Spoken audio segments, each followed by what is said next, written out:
kayo nag-aaway ng inyong partner at hindi ka makakatulog kapag kayo ay nag-aaway? Bakit hindi natin gawin o bakit hindi natin baliktarin ang sitwasyon na siya yung hindi makatulog kapag kayo ay hindi nagkakaunawaan? Hello mga guys, kumusta kayo? Panibagong araw, panibagong video na naman tayo. And sa araw na ito, isa na namang video ang aking tuturo sa inyo na simpleng gabay o simpleng pamamaraan na makakatulong sa atin. At bago ang lahat, gusto ko lang mag-disclaimer sa mga taong hindi naniniwala at hindi gusto ang mga kagaya nitong video. Please skip this video and maghanap kayo ng videos na gustong gusto nyo dahil ang video na ito ay para lamang ito sa mga taong naniniwala and gusto mag-try. Sa lahat po ng mga nagko-comment dito sa aking video, dito sa loob ng aking channel, mag-iingat sa lahat ng mga nagre-reply sa inyo na dinadala kayo sa kanilang WhatsApp in Imo app upang makaiwas po tayo sa scam.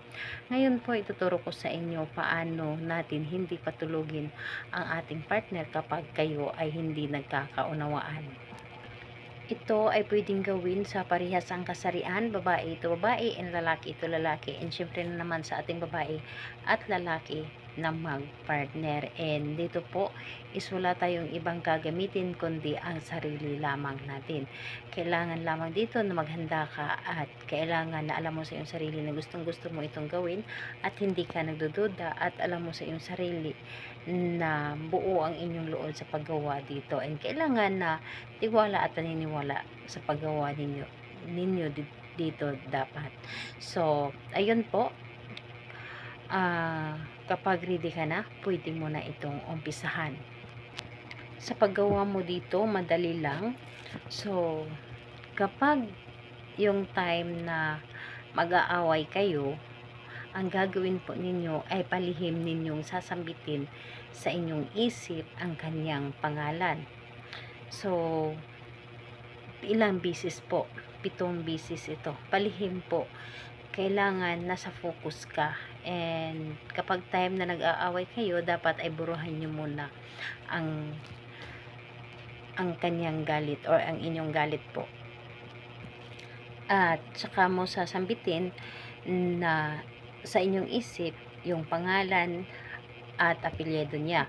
At sabihin po ninyo dito sa sunod, pangalan, apelyido, mawawala yung galit mo at mamimiss mo ako palagi at hindi ka makakatulog. Again po, pangalan, apelyido, mamimiss mo ako palagi at mawawala ang galit mo at hindi ka makakatulog.